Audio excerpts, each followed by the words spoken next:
Hello बच्चों, let us read the question first. Identify the incorrect statement. यहाँ पे हमें इनकरेक्ट स्टेटमेंट बताना है. स्टेटमेंट्स बोल रही हैं in prokaryotes the structural gene is polycistronic. B. In eukaryotes, structural genes have interrupted coding sequences. C. Eukaryotes have split gene arrangement. And D. Intervening sequences appear in mature RNA. हमें बताना है इनमें से ऐसा कौन सा स्टेटमेंट है जो इनकरेक्ट स्टेटमेंट है. तो यहाँ पे जो की कंसेप्ट यूज किया जा रहा है वो बेसिकली जीन्स के ऊपर है. जीन्स जो कि प्रेजेंट होते हैं यूकैरियोट्स एंड प्रोकैरियोट्स में. अब जीन्स क्या होते हैं? ये वो यूनिट होती हैं, स्मॉल यूनिट्स होती है जो कि डीएनए पे प्रेजेंट होती है. एंड जब ये यूनिट्स एक्सप्रेस करती हैं तो एक्सप्रेस करने के बाद ये हेल्प करते हैं in formation of proteins. And ये यूनिट्स बनी हुई किसकी होती है? ये बनी हुई होती है न्यूक्लियोटाइड्स की. न्यूक्लियोटाइड्स के बने हुए होते हैं. अगर ये डीएनए पे प्रेजेंट होते हैं तो जो न्यूक्लियोटाइड्स होते हैं 4 वो होते हैं adenine, thymine, guanine and cytosine. ये 4 मेन से बना हुए होते हैं जीन्स एंड एक्सप्रेस करके बनाते हैं प्रोटीन्स को. So this was all about genes. अब फर्स्ट स्टेटमेंट में बोला गया है कि प्रोकैरियोट्स के अंदर जो स्ट्रक्चरल जीन होते हैं पॉलीसिस्ट्रॉनिक होते हैं, विच is a true statement. True statement कैसे है ये? पॉलीसिस्ट्रॉनिक का मीनिंग क्या होता है? पॉली का मतलब होता है मल्टीपल एंड सिस्ट्रॉनिक का मतलब अभी हम जानेंगे. पॉली का तो मतलब हमें पता है मल्टीपल, एंड सिस्ट्रॉनिक, सिस्ट्रॉनिक का मतलब होता है कि एक जीन जो कि फंक्शनल होती है. फंक्शनल का मतलब कि वो प्रोटीन बनाती है, इसको हम बोलते हैं सिस्ट्रॉन. सिस्ट्रॉन वो जीन होता है जो कि फंक्शनल होता है, प्रोटीन बनाता है. पर प्रोकैरियोट्स के अंदर क्या होता है? स्ट्रक्चरल जीन्स जो होते हैं, कई एक जीन जो होता है वो कई सारे प्रोटीन्स बनाने में हेल्प करता है.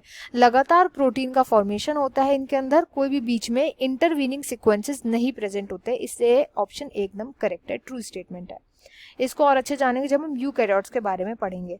बी ऑप्शन में लिखा है कि यूकैरियोट्स के अंदर इंटरप्टेड कोडिंग सीक्वेंसेस होते हैं, विच इज ऑल्सो ट्रू. तो यूकैरियोट्स के अंदर एक्सॉन्स प्रेजेंट होते हैं एंड इंट्रॉन्स प्रेजेंट होते हैं. अब ये होते क्या क्या है?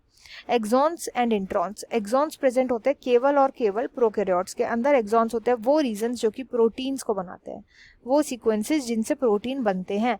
वेरएज वो सीक्वेंसेस जिनसे प्रोटीन का फॉर्मेशन नहीं होता वो होते हैं इंट्रोवर्ट जीन्स, या इनको हम इंट्रॉन्स भी बोलते हैं. इंट्रोवर्ट्स होते हैं जो कभी बात नहीं करते. क्लास में अगर आपके फ्रेंड्स होंगे तो ऐसे इंट्रॉन्स वो जीन होते हैं जो कभी प्रोटीन्स को नहीं बनाते. एंड ये दोनों प्रेजेंट होते हैं यूकैरियोट्स के अंदर. वेरएज प्रोकैरियोट्स के अंदर क्योंकि केवल और केवल यहाँ पे एक्सॉन्स प्रेजेंट होते हैं, यहाँ पे इंट्रॉन्स प्रेजेंट नहीं होते, इसलिए इनका जीन जो होता है वो पॉलीसिस्ट्रॉनिक बोला जाता है. तो ए बी दोनों स्टेटमेंट करेक्ट है. सी स्टेटमेंट में बोला गया है कि इनका स्प्लिट जीन अरेंजमेंट होता है यूकैरियोट्स का, which is also a true statement. इनमें क्या होता है कि एक्सॉन लगे होंगे, मतलब कि फंक्शनल जीन लगे होंगे, एंड उसके बाद बीच में आ जाएगा इंट्रॉन. ऐसा जीन होगा जो नॉन फंक्शनल होता है. फिर आ जाएगा एकदम से एक्सॉन, फिर आ जाएगा एकदम से इंट्रॉन. तो होता क्या है कि जो मैच्योर आरएनए होता है, दैट इज एमआरएनए, एमआरएनए के अंदर इन इंट्रॉन रीजन को काट दिया जाता है, इन्हें कट कर दिया जाता है. एंड इसी को हम बोलते हैं स्प्लाइसिंग. स्प्लाइसिंग मेथड से हम इंट्रॉन्स को हटा देते हैं, जिस वजह से एक्सॉन्स आपस में कनेक्ट कर जाते हैं, ताकि मैच्योर आरएनए से यानी एमआरएनए से डायरेक्ट प्रोटीन इजीली बन जाए. तो ये स्टेटमेंट जो है C statement, that is also correct. And D statement बोला intervening sequences appear in mature RNA, which is a false statement.